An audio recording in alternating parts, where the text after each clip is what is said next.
Good evening, friends. Welcome to this week's live stream. S.O.S, Stephen on Sunday, or Sense on Sunday, or the Sowing of Seeds. Just a few minutes late this evening on advertised time, because S.O.S also stands for Stew on Sunday, doesn't it, Danny? Yeah. So welcome to those who are joining us live, and also to those of you who are watching this later. It is recorded live. This wouldn't be the first time that we make a mistake live on air. Frankly, we apologize for any genuine mistakes, but as and when they happen, that's the way things are, guys. All right. So today we are looking at the question. Let's see, where is it? Sorry. Yeah, here are the question. What is the providence and who are its actors? And am I supposed to be involved? I apologize there for the notifications, which if we hear those, if you can hear them, I'm sorry, guys. Yeah, sorry. Yeah.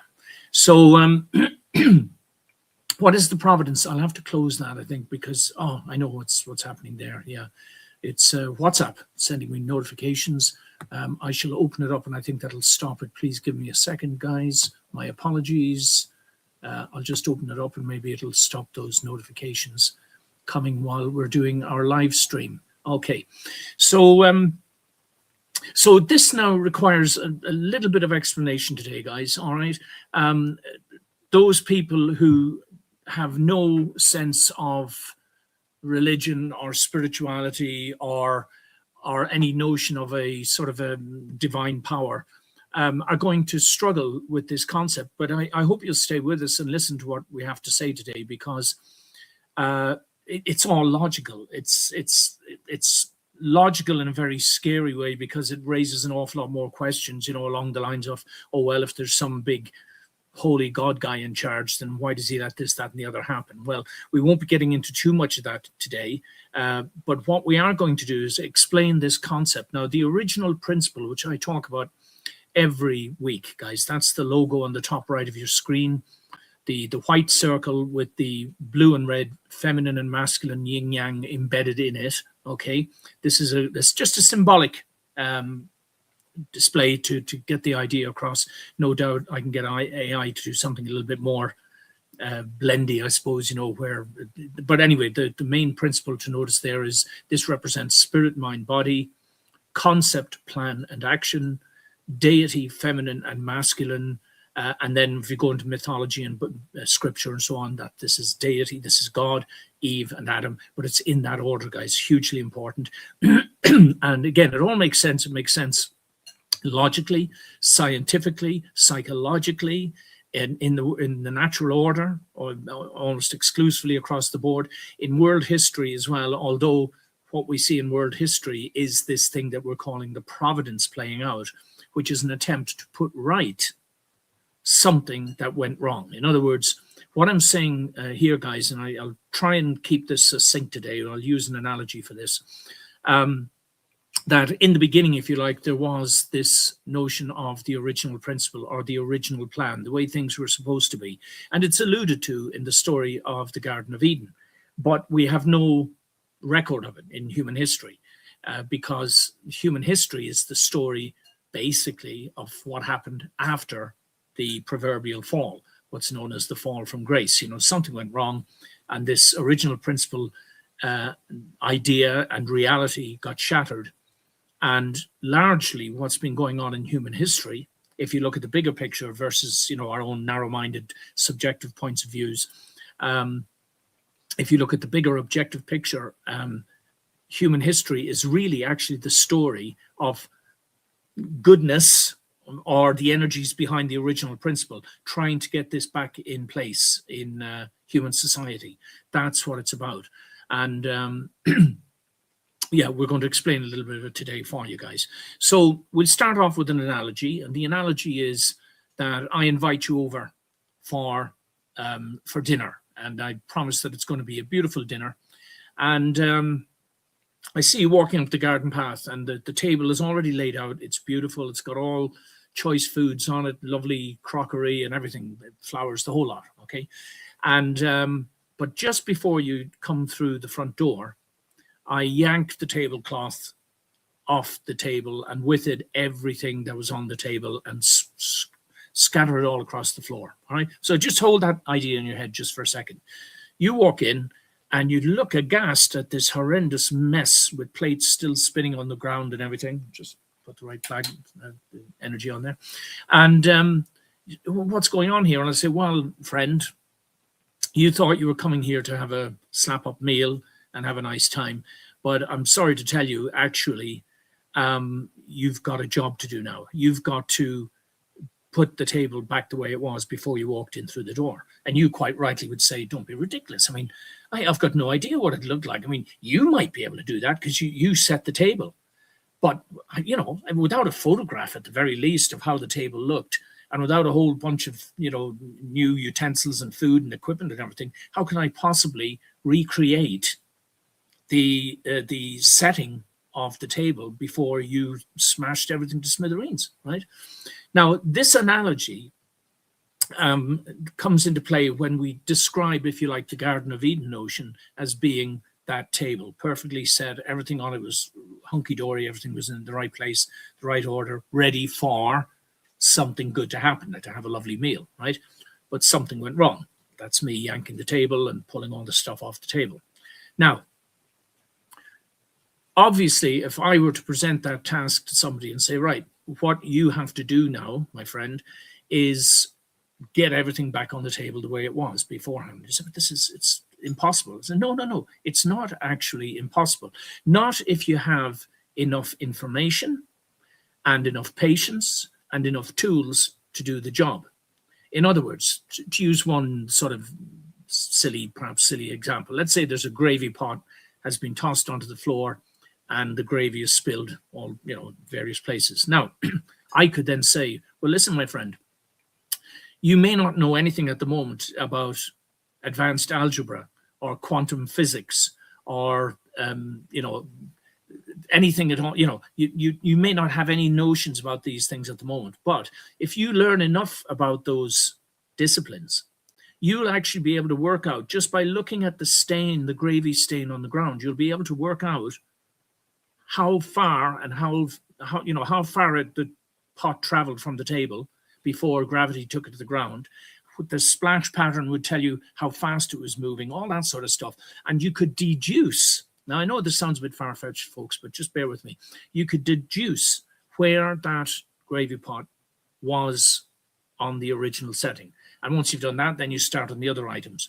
Maybe you're going to actually have to recreate items all over again, things that got smashed and broken. You're going to have to work out how to become a glass maker, a glass blower again, and go out and pick the flowers and put them back in, all this sort of stuff. So anyway, the point I'm making, guys, in a long-winded sort of way is that this is actually the story of the Providence. I'm going to give you a quote off the internet here in a moment, which describes what the Providence is supposed to be. All right. Now, I'm not saying it's 100% exact or it aligns with what I'm telling you today completely, but it's a good place to start. Okay. It's the plan to put things right after some catastrophic event.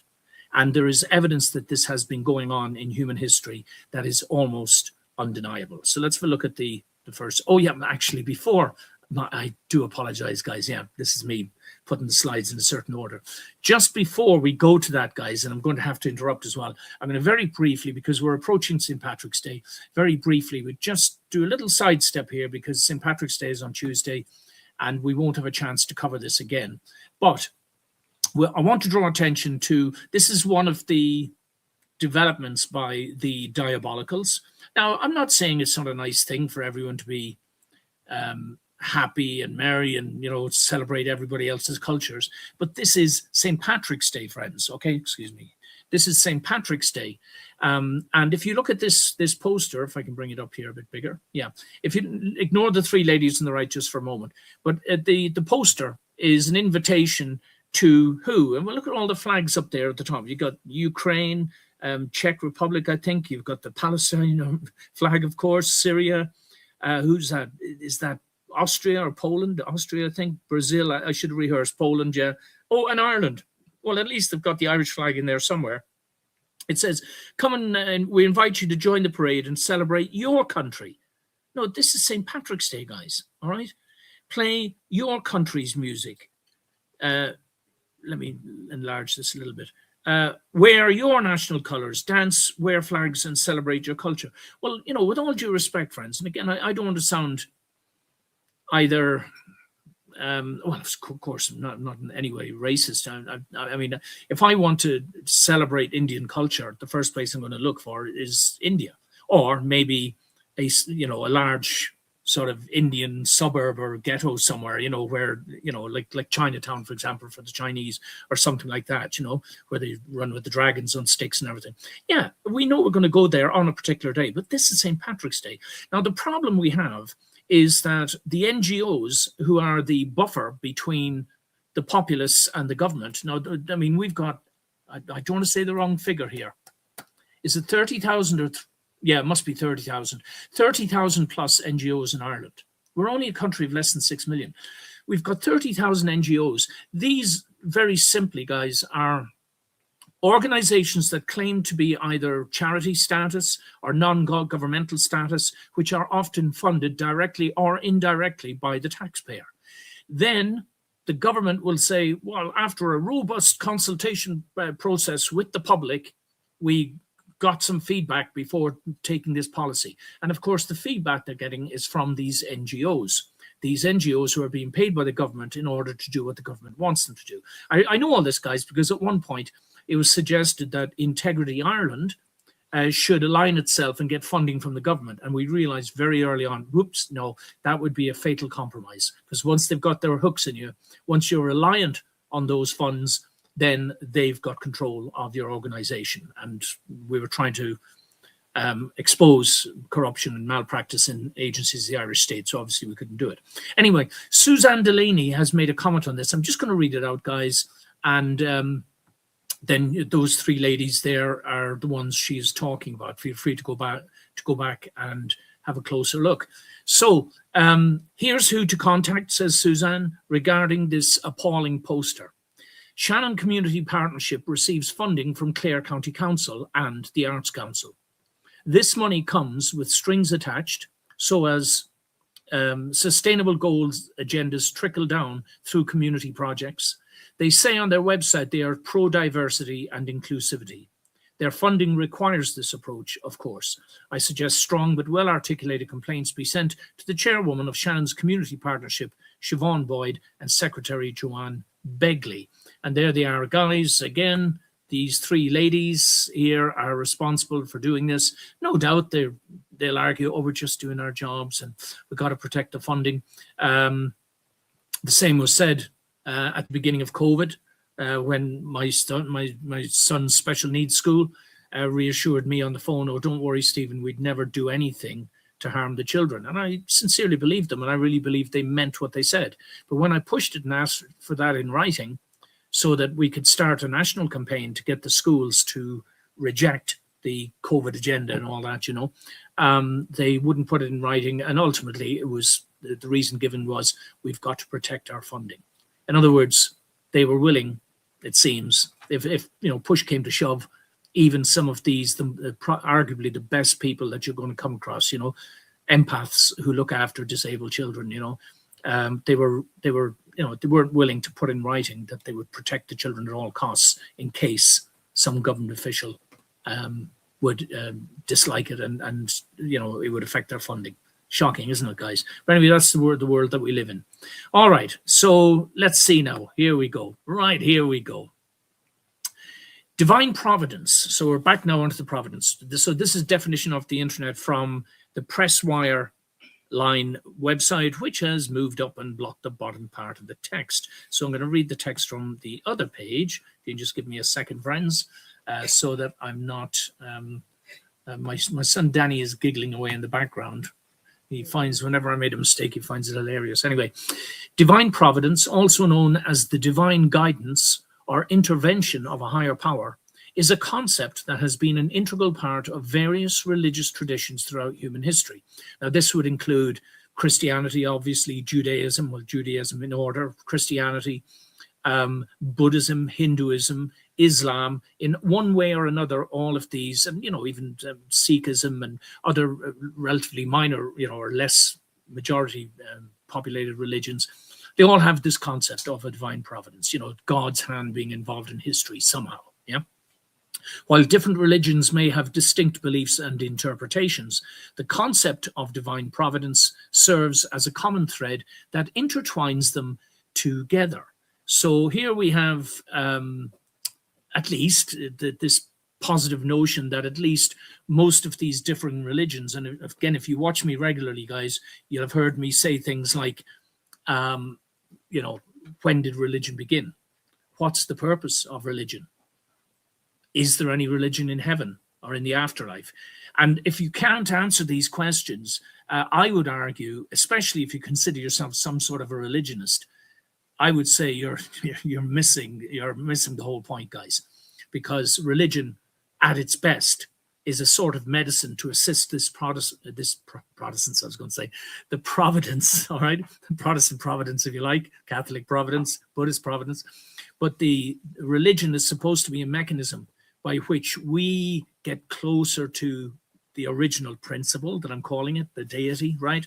That the providence is advanced through people who have various forms of religion. And are you okay, Danny? Yeah. All right, son. Sorry, folks. This is my special son, Danny, trying to make as much noise as possible over my shoulder, but that's okay. All right. So, yeah. So anyway, it's encouraging anyway that this is one of the themes that most religions that can be defined as religions have in common. They have this notion of a divine providence. Okay. Now, so what does it really mean? Well, maybe before we look at this particular slide, I'll have a look at this in a minute, guys. So here's the notion, okay? The idea is that something went wrong at the beginning. And good evening, friends. Nice to see you guys, Nobby again, and so on, the stalwarts. The idea is that everything, at some point in time, everything was as it was supposed to be. Now, no doubt there were developments occurring. The Adam and Eve story has them basically as teenagers growing up in this perfect environment, and they're given certain instructions and directions. And something goes wrong. And as a consequence of that, I'm arguing, we've all been living in the proverbial kingdom of hell on earth. I mean, when Jesus was tempted in the desert, I've spoken about this before. It's Satan who says to him, basically, I'll give you anything you want if you just bow down and worship me. All right. And then the three temptations, by the way, align directly with spirit, mind, and body. Body were turn the stones into bread. The mind was vanity, throw yourself off the cliffs and the angels will save you. And finally, spirit was Satan saying to Jesus, okay, right, forget the rest of it. Just bow down and worship me and you can have what you like. And I think he's standing on top of the temple, at least during one of the temptations. And the temple, the Temple of Solomon, the Jewish temple, was supposed to be the holiest building in the world, consecrated to God himself, so to speak, Yet Satan was standing on top of it. We've got to work this out, guys. And look, we can't see the woods for the trees sometimes. We've got to look through the cracks and understand what we're being told, in fact, is that he's the guy who runs the world, not God. And that's why we need a providence. Providence is trying to wrest control, if you like, of our world back from, and it's basically the human world. It's not so much the natural world. It's humans. There's no other agent that I'm aware of is capable of evil, even if you believe in aliens or archangels and devils and all that sort of stuff. If you believe in all that, still their evil is only made manifest through the agency of human beings. So we're the problem, guys, and God is doing his best to work with us to try and solve that problem, and that's what we call the providence. Let's bring it back up here. So I'm bringing you back here now to the very beginning. Don't worry too much about the bottom right, guys. Don't get too excited about that for the moment. It was a snapshot taken off the internet. I just want to make a point about the color symbolism, okay? So first of all, there's this problem. Now, first of all, there was the fall, but then there was a second problem. And now the first problem was with Adam and Eve, basically. they were disobedient. Now, I can tell you quite frankly and bluntly, the fall, the original fall, which should make sense to a lot of people, was a sexual fall. All right. We won't go into the details today, but it makes sense because, of course, how do you get children? Well, through the act of sex. When should you not have sex? Well, it's when you are children yourself. Okay. You're supposed to be mature before you indulge in things like that. So just 1 second, please, folks. Danny, can you just settle some so I can finish this, please? All right. Good boy. Good boy. Thank you. Yeah. Yes. Very distracting, son. Yeah. I hope you guys don't hear all the normally Danny's very good. He sits down and he puts his earphones on, but he's a little bit active this evening. So anyway, let's go back to this so we're not distracted. So the first major problem was the fall. Children were then begotten from that, and the first child was Cain, as we know. The second one was Abel. The third one was Seth, the third brother. Okay. So the first problem begets the second problem. Because Adam and Eve had children before they were ready to be parents, ready to be godly parents. They have, excuse me. I can't switch off the notifications right now, guys. I'm sorry about that. It's a little bit annoying. I don't know what I can do. We'll just have to run with it. So the first problem begets the second, because the first problem produces children who are now not connected to the divine. Okay, so the story of the first two brothers, I've explained this in other videos at times, but very simply, as you see the top right, spirit, mind, and body, deity, feminine, and masculine. And now you've got to say, okay, if that's the right order, concept, plan, and action, if that's the original order, what's going on with the Cain and Abel story? Well, very simply, what's happened is Cain and Abel are in the red and the blue positions, the masculine and the feminine. Abel is the original the original good shepherd. That good shepherd theme goes all the way down to Jesus, right? Through several generations, I think 8 or 9 different sets of brothers where there's a shepherd involved in all the rest of it. The younger brother is a shepherd. So he's in the sort of feminine position. He's also junior. His brother is bigger and stronger. He's a farmer and all that sort of stuff. When they both go to make their offerings, now why are they making offerings? Not to belabor the point too much, guys, they're making offerings because it's a ritual in place of talking directly to the divine. They're not in direct contact with the divine anymore. They have to do a ritual, which is what? It's the beginning of religion, at least as far as the Bible is concerned. This was the first religious act, okay?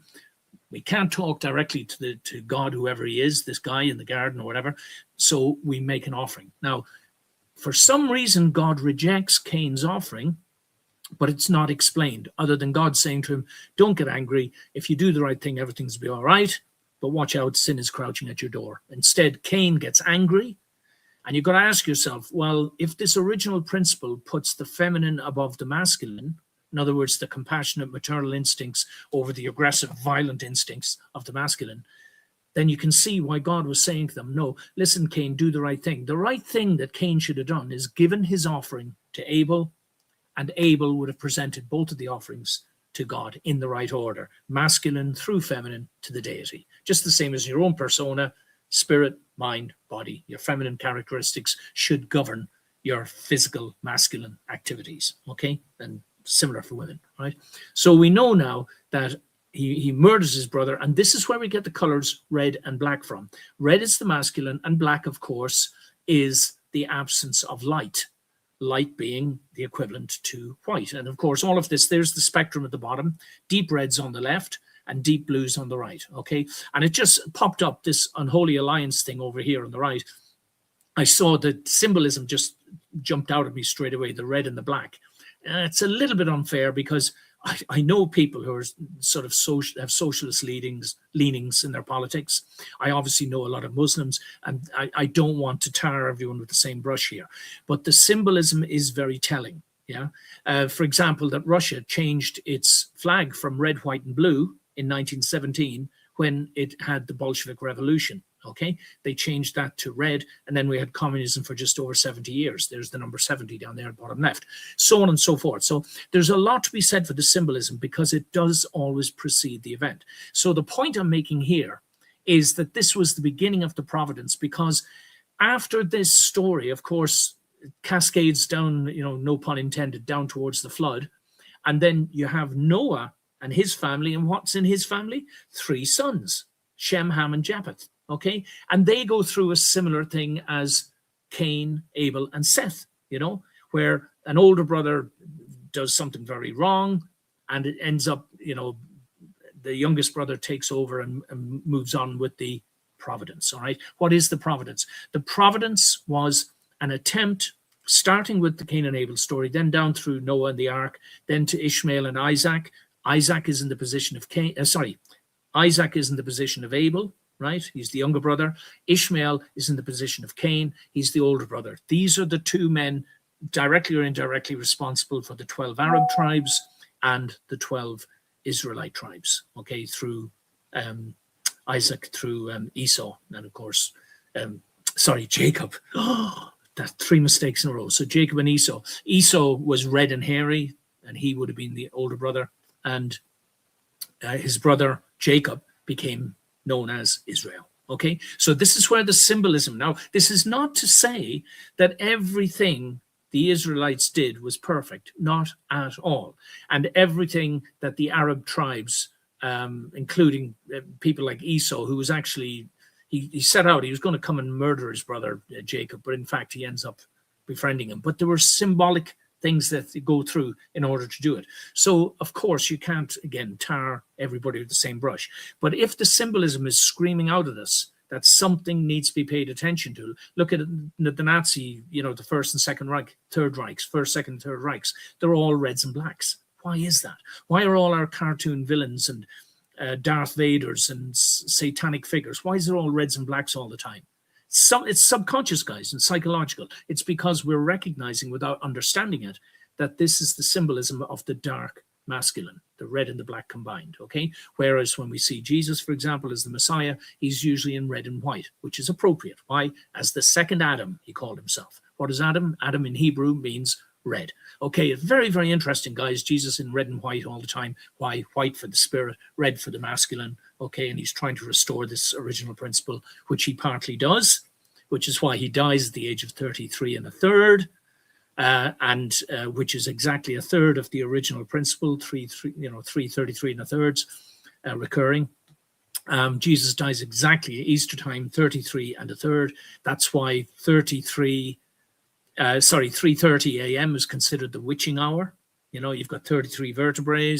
The symbolism in Freemasonry and everything hinges around these 33 degrees and everything. It's all very, very interesting. And it's also one of the reasons I posit for explaining what the beast is, all the sixes, 666, is 2/3 of the original principle, which is absent the presence of God. And if you take the spirit or the God out of a human being, what are you left with? Arguably a beast. All right. And this is the systems of the world, guys. Okay. Hope you're staying with me here, guys. Now we can see what we got next. Yes. Now on this subject, I wanted to make a point here because I'm going to read out something that I shared with some friends today in a religious community. We covered this last week, but the point I want to make here, guys, is there's a friend of mine who is a very decent person, and but they are struggling with any notion that Trump and or Israel, and I'm sure there's a lot of people here would identify with this concept, this difficulty, that Trump and or Israel, especially the way things are going at the moment and these wars and all the rest of it, how they could possibly be working for God or working for the providence. And I had a position or a point of view which I felt was worth sharing. I wanted people to listen to this. So we now know, for example, that this was an American strike, and they hit this girls' school. Now, I'll just read the next slide now this again is off the internet. I'm sorry I didn't quote the source, but the missile strike on the Sajara Tayyib's girls' elementary school in Iran reportedly killed at least 165 people, mostly children, mostly girls too, apparently, I hear. So the overview is that during the opening wave of US and Israeli strikes, the girls' school was hit, while students were in class at the start of the school week. Iranian authorities report that at least 165 people were killed, including students, parents, and staff, with around 95 others injured. The school was located near a naval base operated by the Islamic Revolutionary Guard Corps. These are the big boys in Iran. They basically run everything.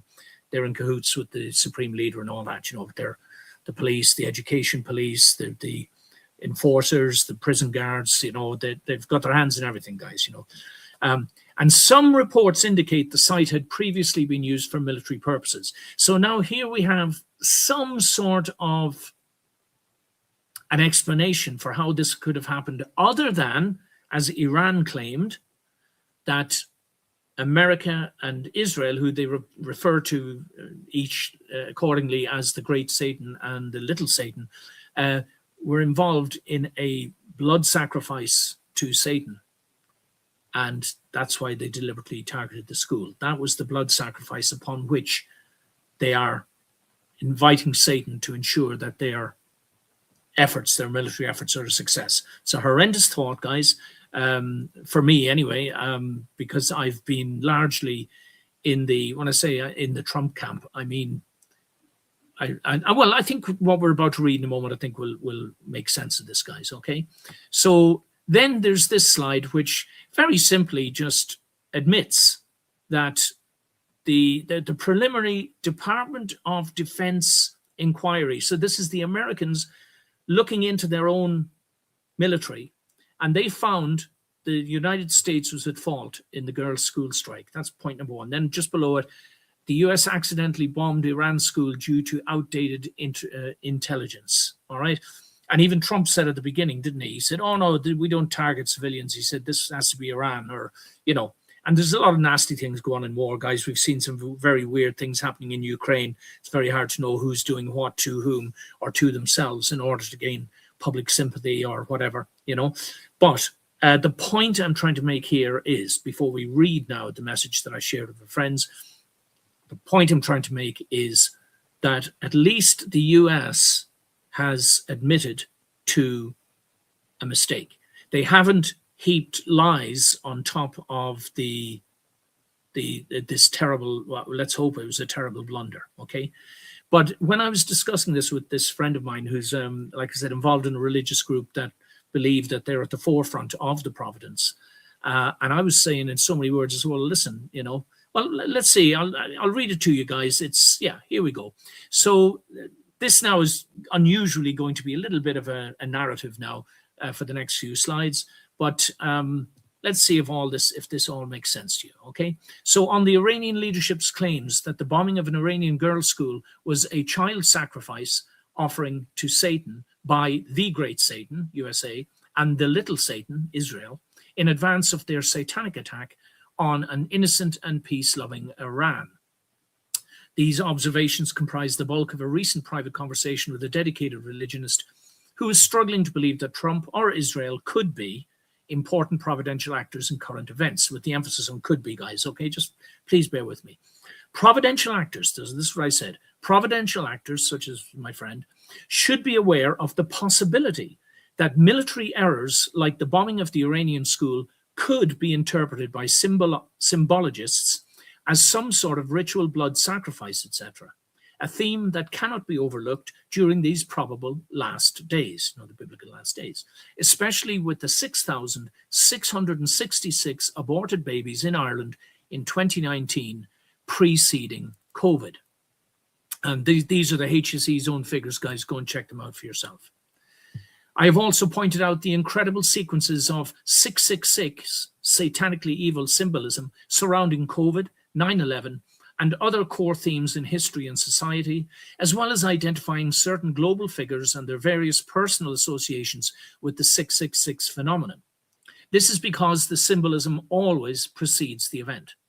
This should be an accepted fact for anyone who has read and understood the divine principle. Now, this is the book that my friend would refer to as, as a core sort of scripture, which explains how the providence unfolds. It is literally all about symbolism for some reason. It is not just central figures doing stuff. So central figures would be, Moses, Abraham, Noah, Solomon, David, all those sort of guys, okay? It's not just about them doing stuff, it's about those central figures carrying out highly symbolic roles and tasks in order to prepare the way for the Messiah in Old Testament times. And now, I'm asking a question now, and now what symbolism should we be on the watch for as we enter the 7,000th millennium? Biblically, we enter that 7,000th millennium now, which I'm calling the age of feminine wisdom, and approach the 2,000-year anniversary of Christ's public mission, which is in 2030, and the dates chosen for the Great Reset.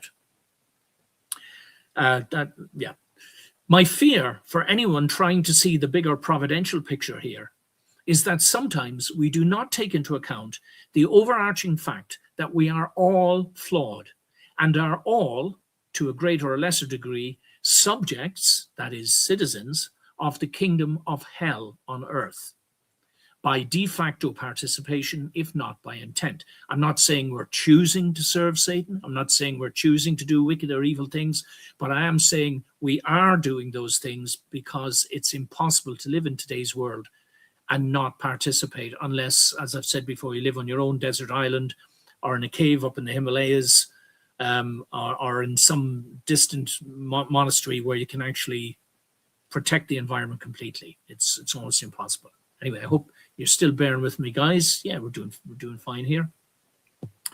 This would not only explain so this idea. One second, guys. I'll just make sure I don't lose my yes. Sorry, something's going wrong here. Hold on. Right. Yes. So my fear is that if we start putting people on pedestals, start thinking of people have to be perfect or else God can't work with them. Well, that's a nonsensical statement. It's because we are imperfect that we have to have God work with us.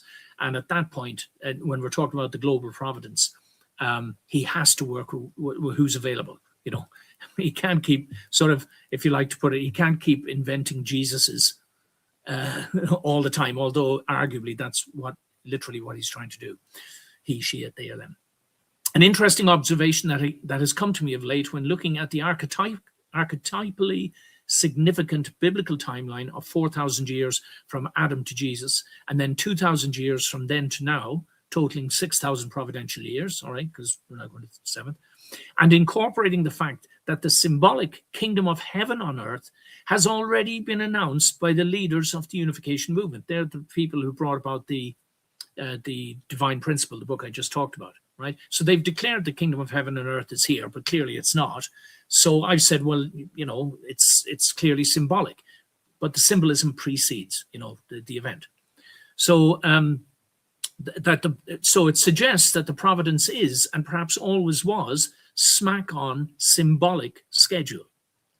I know this challenges the idea of multiple unfolding extensions of the providence because of some central figure's failure of faith or action. For example, Moses, when God says to him, strike your staff and wait, and he strikes his staff and he waits a while and then gets impatient, goes, maybe I didn't do hard enough, and he does it a second time. And apparently because he does that twice, it causes a big problem. All right, there are consequences. But I'm suggesting, and I'm not saying I know 100%, but the symbolism is suggesting that there is a divine plan. It's going to follow a certain timeline, certainly a symbolic timeline, if not a literal, anthropological timeline. This is why the symbolism is so important. It's actually more important than reality, believe it or not. That sounds crazy, but I've explained this before in other presentations. So one of the themes was that if the central figure, whoever it might be, Moses, Abraham, Jacob, whoever it might be, if they don't do what they're supposed to do exactly the way they're supposed to do it, that it might add another 400 years to the providence, or it might add another 70 years of captivity, or whatever it might be. I'm saying that these things may have been consequences for failures, but it doesn't interfere in the overall timeline. I don't think so anyway. It seems this way, But so either we have an unpredictable providence whose timeline can be changed and eternally extended by any fallen fool who finds themselves at the center of the providence, such as Saul, David, or Solomon, 40, 40, 40, yeah? or that the providence will continue on schedule regardless, although there may be providential punishments or other negative consequences for those failures of faith, like, and it's a suggestion, the 6 million Jewish deaths in the Holocaust, for example. Not a topic to cover today. I know there's people have different understandings of what actually happened, but again, it's very interesting. It's 6 million. It's very interesting that D-Day happens on multiples of 18,666, 1944, 6th of the 6th, 44. Add them all together, and you get 18, 1944, and the 6 and the 6. So you've got 6, 6, and then 18. So all the 6s and so on and so forth. It's just very interesting, guys. It doesn't always make 100% sense, but when you see the signals and you're alert to them, often I pick up on things that a lot of people miss just because I'm tuned into the symbolism and I'm looking for where it's leading me. Okay, just a couple more slides on this now. This would not only explain the many apparent documented failings, lapses, or errors of judgment by people who claim to be representing God, but it would also allow for controversial figures like Trump to be used for providential purposes. Because in the case of Trump, I would argue, even though the systems of this world can be accurately defined as diabolical, including the presidency of the United States, by the way, because of their stranglehold on most decent people who are subject to their Machiavellian wiles, well, God still has to find some way to influence change within those systems. And the most effective way to do that, it seems, is from the top. Now, just to break away for a second, guys, go back to the original principle.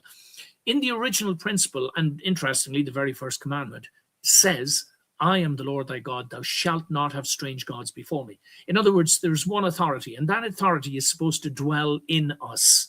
We're not supposed to be running to earthly authorities for direction and instructions and permissions, all right? Yeah, especially if we're decent people, okay? We don't need these authorities, guys. That's the point I'm trying to make. So the systems that exist are worldly, diabolical systems that belong to you-know-who, all right? Trump is certainly no metaphorical angel, it seems, and many people find him unpalatable. But when one compares him to traditional, institutionalized politicos, financiers, warmongers, and deranged, lifelong pedophiles, well, as a non-smoking, teetotal, anti-drugs, and openly declared Christian who seems to be in the process of dismantling many of these illicit systems and the satanic, family-destroying ideologies they sponsor, well, it would appear that Trump may be playing a very important role in the providence, whether or not we like his persona or apparently misogynistic character. I think we're near the end of this now, guys. Yes, we are. Okay. It appears that the systems of this world are engaged in a desperate attempt to enslave us all, primarily through the rollout of digital ID, linked to digital currency. All of the woke, gender-bending, culture-breaking, anti-family initiatives currently in play, as well as all of this anti-religion sentiment, or to be more specific, all of this anti-truth and providence-blocking efforts by diabolical individuals, organizations, regimes, and systems should absolutely be expected. What also should be expected, I respectfully suggest, is that those who claim association with the unfolding providence are at the very least abreast of the symbolism and are making personal, discerning evaluations of all that is happening around us and to us through this divinely provided lens. It's a way of looking at things, guys, that makes sense, this original principle. Respectfully offered in spirit of truth, I've put that there. I don't want to offend people. I have a lot of friends in different religious groups. I consider them friends. I hope they still consider me friends. But I do see a danger with, let's call it religious addiction, just the same as getting stuck on a medicine. You're missing the point. If you keep taking the medicine after you've recovered your good health, then you're addicted to medicine, So I'm constantly trying to draw people more towards, well, let's find truths that we don't have to believe in because we know they're true, because it's only the beliefs that all these different religions are arguing about. And eventually, I've argued, and I was going to write a book called Religion is Over, thank God, pointing out that the purpose for religion is to put itself out of business and replace it with the original principle. That's what it's supposed to be about. And interestingly, funny enough, Hak Jahan, the leader of that unification movement we talked about a few moments ago, is currently in detention in Korea on charges of prospective political sort of corruption type of thing and all the rest of it. And I've been advocating to that group and saying to them, why do you keep going back to the diabolicals, asking for permission to practice your religion? That was one question. Also in Japan, the institution, that religious organization has been dissolved, and the Japanese government has taken ownership of all of its properties, and it just doesn't seem justifiable or right. Now there's a lot of arguments pro and against the activities of various different religious groups and their leaders and all this sort of stuff. Because, as I said before, we're all fallen. We're all broken. None of us are perfect. But that's the best that God has to work with. And you have to sort of make allowance. I'm not saying you forgive or you support wrongdoing in any form just because you're in a particular religious group. Look at Pope Francis. He found that he had to choose between being the vicar of Christ, who should have dealt with the pedophiles in the clergy ruthlessly, but instead he ended up having to kowtow to the institution because he was also the CEO of one of the largest corporations in the world, the Catholic Church. It's a dynamic and a dichotomy and a dilemma that we really need to think about, guys. So so this lady is she's in detention.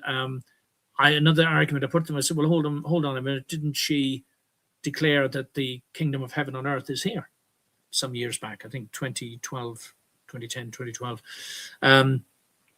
If so, then we should be winding down religious groups that are at the forefront of the providence. I mean, it seems logical to me. If, in other words, just start living the truths that you say you believe in. You don't need a religious institution to make that happen. Just be great people, be wonderful people, so wonderful that other people say, how come you're so wonderful? And you say, well, it's because of this original principle idea and all the rest of it, or whatever it might be, Anyway, so now we're just going to play a short reel by Jordan Peterson on the the digital IDs. It's only short, guys, if you don't mind just listening for a minute. ID, then you run into the problems of digitally verified ID, and they're running down that road in China now. So in China, for example, God, this is going to happen here, I think, too, although maybe people will fight it. If a traffic camera catches you jaywalking in China, okay, so the digital ID system has you. It has your blood now. It has your genetic code. It has your photograph. It can identify how you walk. So even if you can't see a face, you can be picked up by gait. It will convict you of jaywalking and take money out of your bank account with no intermediating judiciary at all, and show a picture of you to the people in the neighborhood so they know that you have jaywalked, and reduce your social credit score. And if your social credit score falls below a certain level, then you can't buy drinks from a vending machine. You can't play video games. You can't go on a train. You can't get out of your 15-minute city. All that's already in place in China. Do you think that would be helpful or unhelpful? It would be. I think it would bring in, and it has already in China, I think it'll bring in a totalitarian tyranny so 100% complete that it would make George Orwell's 1984 look like a picnic. So, the wonderful, famous Jordan Peterson, another stalwart that I'd have an awful lot of time for. I think he's a very wise and well-informed man, and he's gone through his travails. This digital ID, for what it's worth, guys, we've got to oppose it with everything we've got, because it's a choice between the original principle or digital ID. It's simple as that. This is the way the diabolicals intend to solidify authoritarian, diabolical construct enslavement of the world, and basically turn the kingdom of hell on earth into a concrete platform for their eternal debaucheries, and transgressions. That's the way I see it, guys. So let's go back now to the slides. Oh, yes. And just remarking again on the 666 thing. I know I played this one last week. Again, just to point this out, guys, I named a few different people, but this is uncanny. I mean, you see, what's his name said this? Carl Gustav Jung. He says, and I've got it in one of my books that I wrote about 30 years ago, The Color of Truth. Basically, what he said in convoluted language is that coincidences cannot be coincidences if they keep happening, right? Sort of simple as that, right? Now, I just want you to have a look at the figures over here. We were told that Epstein committed suicide on Saturday, the 10th of August, 2019. Now, believe it or not, that adds up. Let's on the assumption that, anyway, obviously something happened, but that day, could it be possible that that date was chosen for this announcement precisely because that amounts up to 24,309 days that he was alive? If you add the figures together, 2 plus 4 plus 3 plus 9, it comes to 18. Always watch out for these 18s, guys. There was an 18-segment sequence missing out of the SARS-CoV sample that was sent around the globe purporting to be a live virus, okay? It was missing out of there. It's all in there, guys. You know, the Track and Trace Act, 060606, HR 666, Bill Gates's patent for cryptocurrency communication with the human body, patent number, WO 2020 060606. Why? What is going on? So first of all, so we've got the 3 6s represented in the amount of days he's been alive. He dies when he's 66 years and 6 months old. And this, at the bottom, it says right there, look, that this is 6660.00% of a common year.